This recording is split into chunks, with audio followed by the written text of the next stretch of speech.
Ibrahima ni nga koy waxee c'est facile mais est-ce que dans la pratique doo leen heurté wu sur ce système-là fameux système-là dont on parle bi nga xam ne ñu bëri ci la ñuy teddee ñu bëri nee nañu kenn duñu xam xañ suñu teranga ba boo demee dans les plus grands secrets peut-être des fois de l'État c'est cette réalité-là qu'il y a est-ce que ce système ne sera pas un obstacle pour vous wala bu fekkee obstacle la noo leen koy contourner. dëgg la Sénégal dafa complexe ci côté boobu. parce que dañuy wax lobbying mais ñun suñu baaraam ñu ngi koy joxoñ ci lobby ya nekk bitim réew rek. alors que biir Sénégal lobbying baa ngi fi ci meneen anam. boo nga xamante ni am na ci sax fànn boo nga xam ni boo ci duutee baaraam ñu daal lay dëkkale feneen. maanaam tey lobby journalistique am na fi. soo ko waxee dans la presse soo ko tuddee journaliste yi dal ci sa kaw. boo ne lobby maraboutique ñu dal ci sa kaw. boo nee tey lobby médecin ñu dal ci sa kaw boo nee lobby pharmaceutique ñu dal ci sa kaw et pourtant mi ngi ci biir réew mi. loo nga xam ak lobby entrepreneuriat même am na cercle boo nga xam ne boo ci bokkul sax certains marchés mënoo ci am accès. tout à fait donc am na cercle boo nga xam ne boo ci bokkul tey Sénégal. tey kenn mënu laa nommer ministre. bu la président bi consulté woon ba war laa nommer sax am na ñuy jaar ci suuf dem effacer ko yàq ko ñaata nit la fi président. identifié ci Sénégal muy ci jamonoy Abdou Diouf jamonoy Abdoulaye Wade jamonoy Macky Sall ba recevoir nit ki mbaa ñu def enquête de moralité ci moom ba pare mu xëy lépp naax saay kenn dootu ko ci rendre ci compte te du xam fan la jógee donc lobbying bi mu ngi fi mais loolu yëpp day rejoindre encore li ma waxoon rek ci wàllu formation mooy xamal nit ñi seen ay devoir citoyen ñuy xam ni ki ñuy dénk moomu leen dañ koo dénk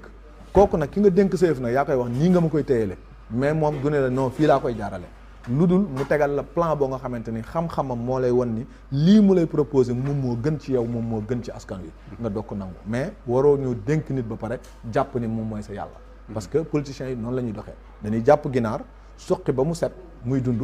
ñu teg ko fële di ko suyal pepp ginaar gi daw wut si leen ak suqi ginaar guy dund ni mu mettee noonu la ñu jàppee population bi dañ leen di sonal ba ñu sonn ñu xëy campagne solal leen ay yére distribuer leen benn 50 000 ñuy xeexoo ca koñ ba bu ñu ñëwee ñu solo leen ay t-shirt nekk ay panneaux publicitaires ñu leen di wër di leen di tàccu. Finalement Ibrahima si vous faites une opposition radicale hein?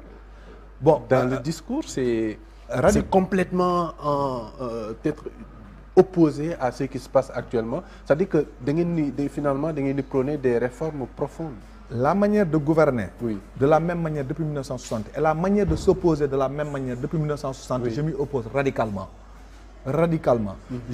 Actuellement je propose une révolution politique totale dans tous les secteurs parce que fenn doxul. En quoi faisant? Réformer lépp.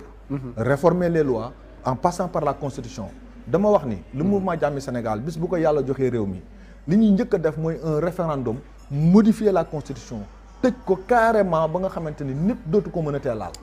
loolu nag Macky Sall du ma moom wax naa la léegi ni la Angleterre ak pomme de terre bokkul parce que en fait li ñu wutale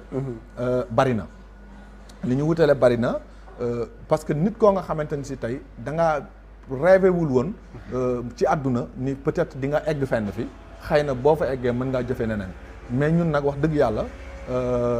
waajal ngeen seen bopp. voilà waajal nañ suñu bopp ci loolu nguur day dofloo nit waaye ñun dépassé nañu cadre boobu parce que nag dañoo am fu ñu yaroo dañoo yaroo ci suufu Cheikh Ahmadou Bamba muy jàngale lu bari ci naxjul xajaa yi boo ci demee da nga xam adduna da nga xam nit da nga xam lan Masalikul Jinaan la même chose di nga xam lan ngay comporté woo ba adduna du la fabbi adduna du la njatt parce que dañuy wax ni barke boo ko gàttandoo da lay njatt wërsëg aussi ñu ne jarut ba tey mbokk ndax lépp ca sëgee lay mujj kon boo xamee loolu jiital ko di nga xam ni immeuble bi lu mu rëy rëy bâtiment yi lu mu bari bari nekk yi lu mu bari bari ci benn ngay fanaan ci lal bi ngay tëdd doo ko feesal kenn demagul armée la tamit yóbbaale sab 4x4 donc jàpp nañu ni on doit avoir les pieds sur terre li ñu fi wàcce ci kaw suuf mission la mission boobu bu ñu ko yàlla defalee ci suñu bopp ñu war ci jariñ askan wi li baax mooy man su ma gisee yow ñu toog ma am xam-xam boo nga xamante ne mooy avancer li ngay def donte du ma ci am intérêt dama la ko war a jox loolu mooy doomu aadama mooy jël sa alal jox ko nit ñi ci bëgg ñoom ñu am jàmm bëgg ñoom ñu avancer loolu mooy njariñ li ki mel noonu defe naa ne bu toogee ci réew mi du jël alalu réew mi alalu Sénégal yi di ko yàqate parce que soxlawuñu alal utuñu alal parce que sunu alal yi bopp dañ koy jël di ko joxe ba duñu yorati dara dañ koy joxe bay lépp di ko joxe donc kooku defe naa du jël alal réew mi di ko séddale te réew mi dafa soxlawul alal ju ñuy jàll déedéet réew mi li mu soxla mooy ñi fi nekk luñ soxla mu faju waaye soxlawuñu alal ju ñuy jàll benn groupe di ko yor di ci mel ni ay buur ñu leen di parce que amul njariñ li laa gisul c'est-à-dire dugg ci 4x4 yi ñu fanfaar yi topp la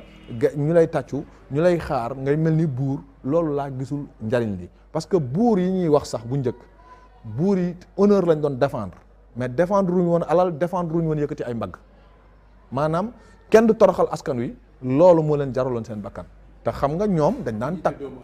voilà dignité doomu aadama bi lañ doon défendre takk ku dem yor ay bal ak i fetal di guerre kooku wutul àdduna parce que fi muy dem xam na ni mën naa bañ a ñibbisi léegi nag li mat a xam mooy askan wi léegi kan moo leen jaral sa bakkan pour askan wi am jàmm gars yi ñuy fal seen bakkanu bopp moom la ñuy protéger mais protéger bakkanu askan wi Sénégal gis nga li fiy xew violence bi bëri na njombe yi bëri na problème yi bëri na mais daanaka problème bu am li ngay gis rek mooy hôpital bu tàkk muy nit ku ñu rey muy ku ñu jàpp en garde à vue mu far dee ca biir kaso ba yooyu yëpp boo gisee république bi li muy njëkk a def rek mooy génn di défendre boppam au lieu que mu protéger population bi ni lii dootu fi am tey bi ñu leen attaqué en marche dañoo génn ni lii du fi amaat parce que ci ñoom la jëm si mais musiba yi jëm ci population bi déggagoo ci kenn mu génn ni lii du fi amaat déedéet dañuy génn di layal ñi ko def di leen protéger di wane ni maanaam soit accident la wala ki ñàkk bakkanam sax moo def dégâts yi tax mu ñàkk bakkanam te état boo ci nekkee nga nekk njiitum réew mi nit bu demee xool boppam fee ba mu yàgg mu jël buum takk boppam wékk ko rey boppam responsabilité président de la République parce que c'est le garant de toutes les libertés individuelles voilà et de liberté publique donc kooku war nga saytu nit ñi ba xam ba nit bu yéegoon ci kaw étage ba ni damay xaru ñu am moyen sauver ko tout de suite parce que xamuñu ban état d'esprit la toll pour xaru loolu mooy état mais doo ñëw nit xaru nga ne moom moo ko tey il a voulu s'en finir à la vie donc dem na maa ngi jaale ay mbokkam jeex na déedéet fan la jaar ba xaru ban état d'esprit la nekkoon est-ce que enquête avant après drame bi quoi voilà dafa wéradi woon wéradiwul bi mu wéradee est-ce que ay mbokkam assisté nañ ko est-ce que jot nañ ko yóbbu ci psychiatre wala dara est-ce que defuñu ko situer responsabilité yi sanctionné ñu ko def ba bu ëllëgee kenn du ko am réew waruñu ci nekk xale mën a disparaître réer ay parents dara du leen ci fekk ña ko yoroon dara du leen ci fekk lu dul ay annonce ci télé ak rajo yi naan ñu ngi wër xale bi ba ñu fàtte ko ñu ne na ko yàlla yërëm yàlla na ko yàlla mais loolu tamit méttiwul y a des moments d'inattention yoo xam ne on peut pas les contrôler on peut pas